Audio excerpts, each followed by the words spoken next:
Today we are discussing SALARJUNG reforms, MULKI rules under MIR OSMAN. Telangana formation, there is one important topic always we are discussing about, that is MULKI. The word MULKI is inherently coming always in all the topics starting from this class till the end. MULKI is a word. What is MULKI? MULKI means native. So, natives fighting for their rights. This is the essence of MULKI rules. Basically, when we talk about MULKI rules, it is related to jobs. MULKIs are not deprived of jobs and non-MULKIs are getting jobs. That is why from now onwards, whenever we are talking about the issues of the locals, they are fighting for the jobs. When they are fighting for the jobs, we are talking about MULKI rules.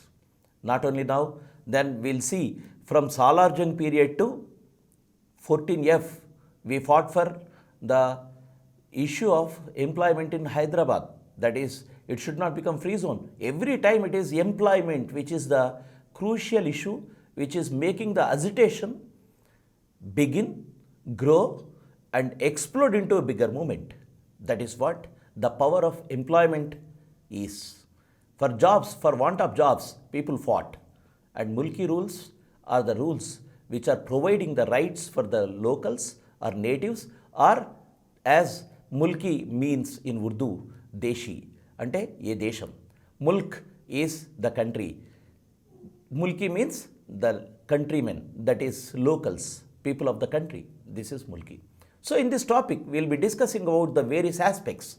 What is happening under the earliest regimes, earliest periods of our Telangana history. Telangana formation paper, we are not discussing starting from Shatavahana or prehistory. Telangana formation paper, we are discussing from the Asaf-Zahi period. Why we are talking Asaf-Zahi period in the beginning? Why not we are talking about something else?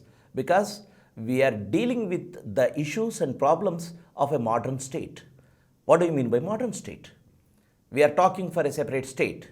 State or Rashtra. State, not Rajyam in terms of that we are talking. State is not the government I am talking. State in terms of a territory in one country.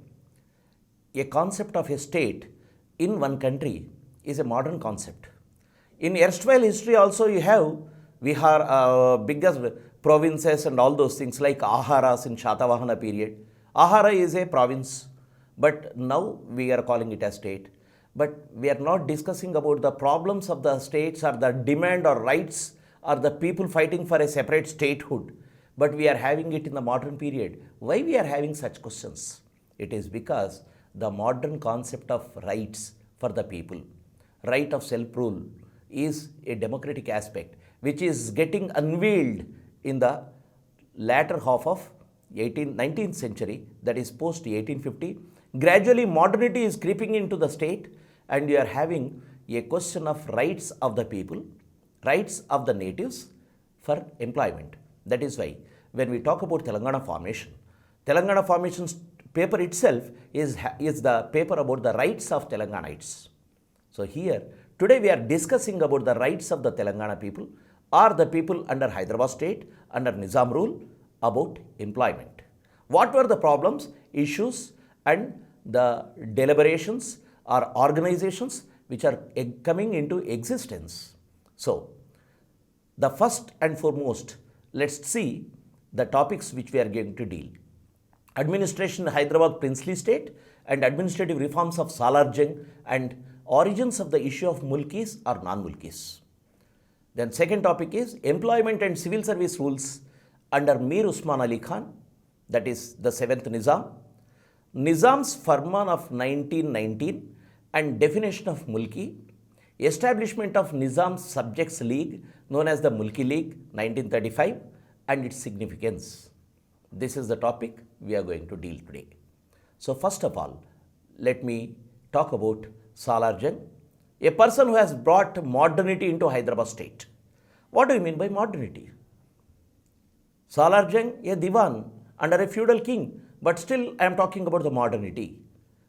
1850s is the period when you are getting all the changes into your social structure, political structure, economic structure. And if you take the 1857 as a cut point in Indian history, that is first war of Indian independence, or his British historians called it or diminished the real prestige of the whole movement as Sipai Mutiny. And 1850 to 57 are the tumultuous years or the simmering years when changes are happening.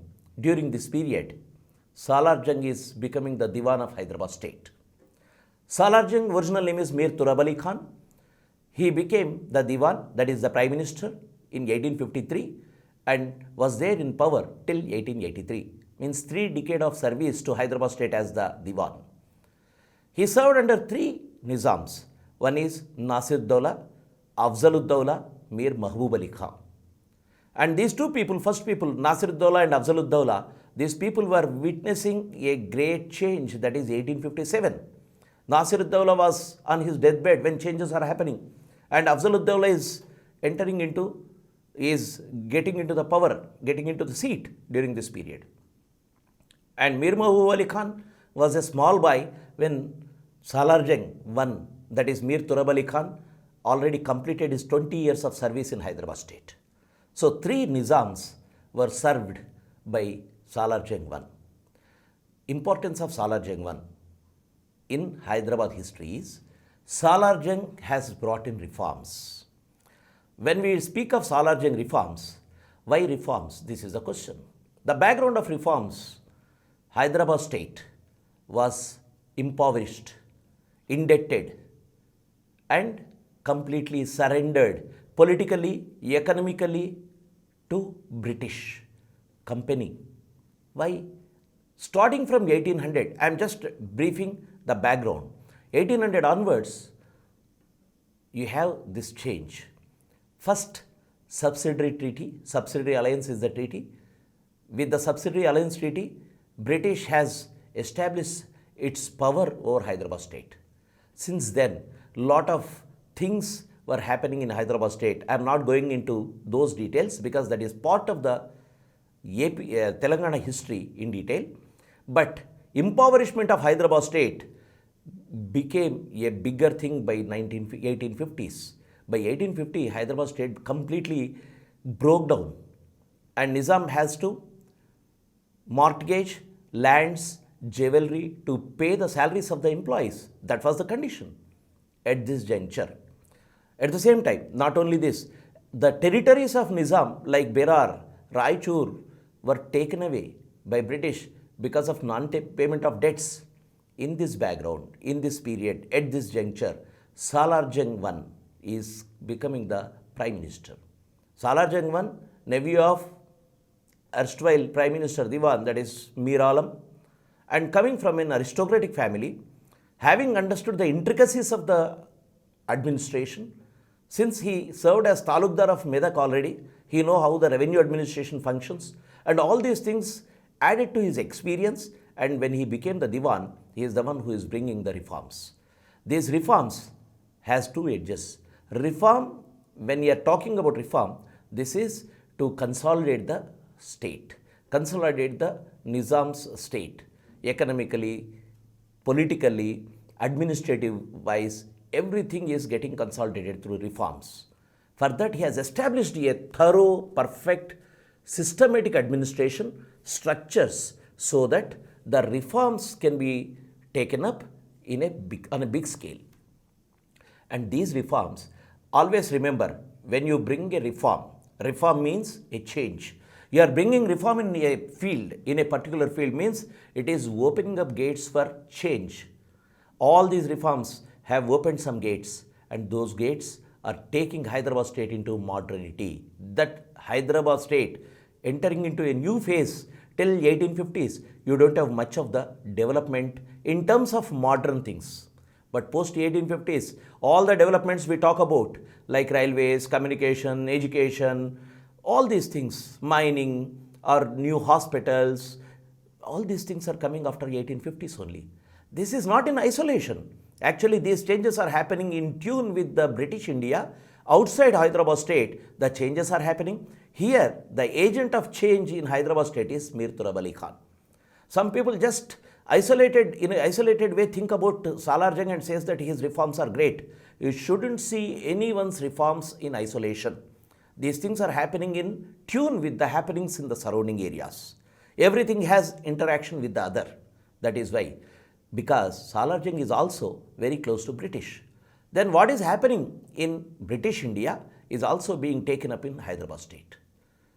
It is not copying, but it is taking the best things about administration, best things about the consolidation of state, he is taking up. That is the basis and that is the background of SALARJUNG reforms. When I talk about SALARJUNG reforms, immediately the issue of MULKI also come in. Why MULKI has to come in when we talk about reforms? Simple principle, this will flow into the class further. I am explaining the basic principle. When you bring in reforms, you are dealing with the changes. When you want to implement those reforms, you will appoint some people. If the people who are appointed are locals, there will be no issue. If the people are not locals, if they are not from the local area, if they are not from the native places, if they are coming from some other areas, because of their efficiency, they are coming into the state and becoming the officials, then the rise of MULKI and non-MULKI contradiction will be there. Remember this aspect. That's it. Nothing big, nothing less. MULKI issue has its roots in reforms itself. Because reform should be carried thoroughly and you bring in some people who are non-natives and you have the beginning of MULKI issue. This is the essence of MULKI rules, MULKI issue and SALARJUNG reforms. Because this is opening the gates for modernity. This is opening the gates for the people to come in and join the services which is not liked by the locals. That's it. Now, when we divide the whole period of SALARJUNG reforms, we have three periods. One is 1857 to 1864. This is the first phase. When the reforms are slow, establishing a grip on administration is a major aspect of this period. Because when it is beginning, you establish each and every system slowly. Then comes the middle period, that is 1864 to 1880. Then the speed of reforms is there. You can see the speedy implementation and meticulous implementation. Everything is set in a proper direction. That is the second period. And third period is 1880 to 1883. This is consolidation and the results of reforms you can see in this period. So, we divide the whole period in 1857 to 1883 because in 1883 SALARJUNG 1 is no more. In 1883 he is dead. So, the reforms in three phases and the reforms in what forms? For example, you can take financial reforms, administrative reforms, revenue reforms, judicial reforms, police reforms, reforms in army and educational reforms. Every reform has its impact on the society. Every reform is interlinked with another reform too. For example, when I talk about revenue reforms, we need employees. Which reform will help? Educational reform will help to get better employees. If you are coming to judicial reforms, which is important? Again, here you should have enough judges, enough vakils or lawyers, then again education. When you go to administrative reform, you should have enough money to pay for the things. Then you should appoint or adopt best possible methods to implement financial reforms. So, each and every reform is related to one single word, that is the good governance or best governance. This good governance is nothing but you are maintaining all the departments in tune with the needs of the state. So, let us take first financial reforms.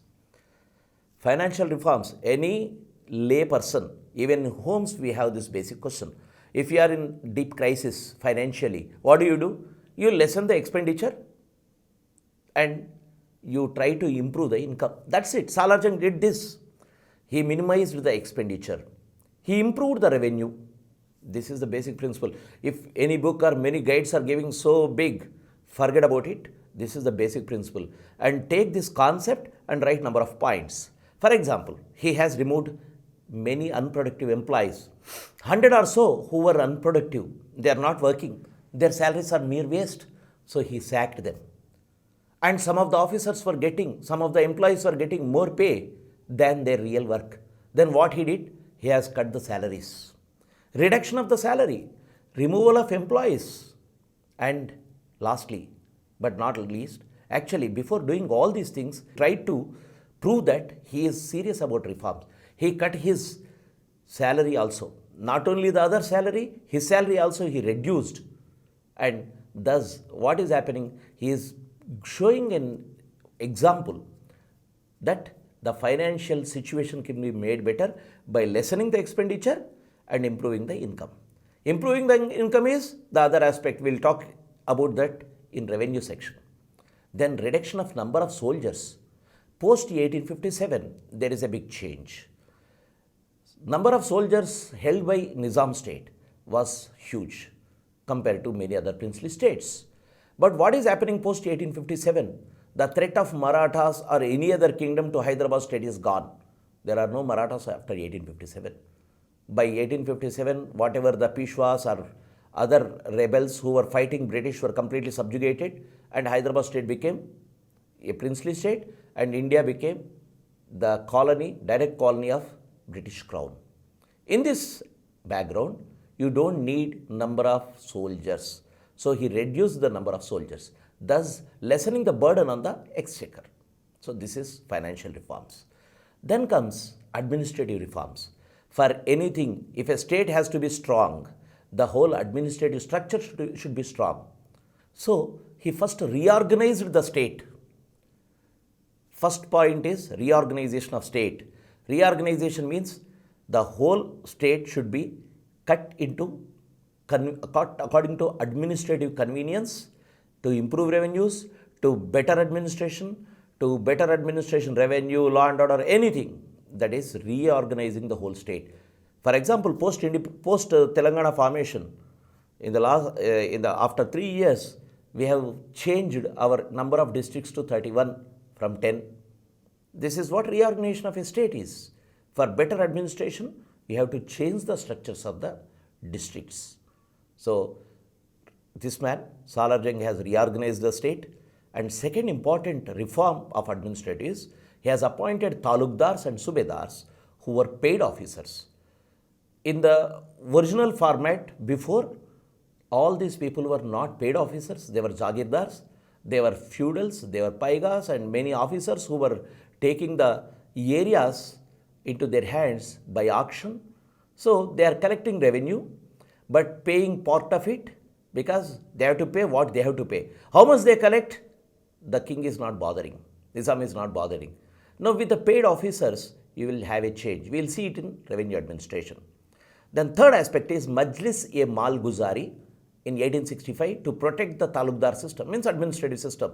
This is department. From here onwards, you will see the departments coming into existence with a proper understanding. And Sayyid Hussain Bilgrami, as personal secretary, he appointed. This Sayyid Hussain Bilgrami was an officer outside Hyderabad state, but he was efficient in administration. So he brought in to Hyderabad state, and Sayyid Hussain Bilgrami became the personal secretary. Now we can see he is trying to get the best employees from other places too. This is one of the example. Then established 14 departments. Those 14 departments, you will have a big list. Not going into those details. All these 14 departments are becoming functional and effective to make the administration a powerful one. And then come revenue systems, revenue reforms, Zilla Bandi system, and appointment of paid officers, as already I have discussed, for revenue collection. This has reduced the middlemen. Previously, the middlemen who were used to collect the revenue need not pay the whole amount. The fixed amount which has to be paid to the state was given to state, and remaining were left with those middlemen, jagirdars, zamindars, and some nobles and officials, all these people. Now, when the paid officers are coming in, you are getting the complete amount into the coffers of the state. There is no middleman. So automatically the exchequer or our coffers, mana khajana, will be brimming or full of the revenue, which previously a bigger share was going into the local landlords or local feudals. Now this is giving an additional income to the state, which the state is entitled for. Either the peasant or the state should be there. But with the appointment of these talukdars, these middlemen were completely taken away, and this is bringing in much of the revenue to Hyderabad state. Then he constituted a revenue board in 1864 and again revamped in 1854. This board was abolished and some other structure is coming. I am not going into those details because in my topic I am dealing with the reforms of SALARJUNG, which will help you to understand the MULKI issue. That is our important aspect. So, all the SALARJUNG reforms we are not going into details in this chapter. Introduction of Rayatwari system. Rayatwari system is another important system which eliminates the middleman here. Rayat, that is, Rayat is a Persian word. Rayat, Raitu, what we are calling in Telugu today, Raitu, is coming from Rayat. Rayat are a Persian word. Rayatwari system is nothing but directly the state is dealing with the farmer, peasant, and peasant is answerable to the state. So there is no middleman. That is another important aspect which has helped the revenue to get tripled. I will show you how it has tripled in the next phase. Then cancellation of Inam lands. When you cancel Inam lands, automatically Inam lands revenue will be taken by the holders of Inam. It is not useful for the state. When you cancel the Inams, what will happen? The income generated by these lands will come to the coffers of the state. So this is another important aspect. Then survey and settlement departments. Survey and settlement are crucial for the revenue collection. You should have a proper understanding how much the yield is, how much the land is, how much the productivity is of that particular piece of or bit or land. So the survey and settlement system has come in handy for revenue department to fix the tax. So these are the revenue reforms which have strengthened the coffers of the state within a short time. Then comes to judicial reforms. He has established courts at different levels and appointments of judges, and a law secretariat was appointed in 1862. Means he is making each and every department a systematized one, like the British India. Remember this. Whatever is happening here, he is taking a cue from the British Indian administration so that the state can be maintained or ruled in a proper direction. So, police reforms. Coming to police reforms, separating revenue from police. What do you mean by separating revenue and police? Previously, revenue officials were police officials and police officials are nothing but they are collecting the revenue also. There is no demarcation. Now, this separation of revenue and police departments made a lot of changes. With this, policing is completely different. Revenue focusing on completely revenue collection. And for policing, Mahakma-e-Kotwali. Mahakma means department. Mahakma-e-Kotwali. Kotwali means commissionerate. Mahakma-e-Kotwali, Nizamata is a spy department like thing. So all these departments were established. As once these departments were established, these departments are taking the what you call complete control of law and order or policing. Kotwali is urban policing, not rural policing. That is why today when we call Kotwal is city commissioner. And another reform in police is salaries to police personnel. In feudal periods, policing is also a feudal job like thing.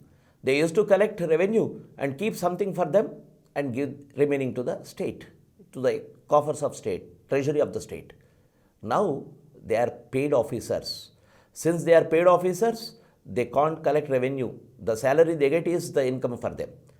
He has made gradations for SPs so that bigger size districts, A grade, like that he has made gradations also. And police were not given jagirs or inams from this period onwards, making them just paid officers, making the force of police as thorough, professional, law and order policing department, not a feudal army. That is the essence of it. Then, transport reforms. Railways, Chanda railway scheme has opened up lots of things. Our railways introduced into Nizam state has opened up a new world completely. For jobs, many people are pouring into Hyderabad state. This is another reason for the mulki. Though these people are coming for some other employment, but their children will be fighting for the posts. That is why mulki issue has its roots in all these changes. Developing communication, telegraphs, all these things are part of the reforms of communication. Then comes educational reforms. Establishment of schools and colleges which brought in modernity and produced educated youth who can serve the state. We will see how this has impacted the mulki movement in the latter stage. But once there is an educational institution, once there are schools and colleges, the products of these educational institutions will come out after graduating and they will be in search of jobs. Thus, now the contradiction, whether they get it or not, will lead into the mulki contradiction. So, educational institutions definitely contributed for the growth of number of educated and the issue of mulki. Then comes, we will talk about a brief historical account. That is this mulki issue a beginning one or it has lot of background, means much older than Hyderabad state? Yes, it is much older. Historically, this mulki issue was very much old. It dates back to Bahmani period, when under Bahmani period, non-Dakhanis means those who are not in Dakhan at the time of this contradiction, Muslim or the army or the elite who are in Dakhan, already established in Dakhan.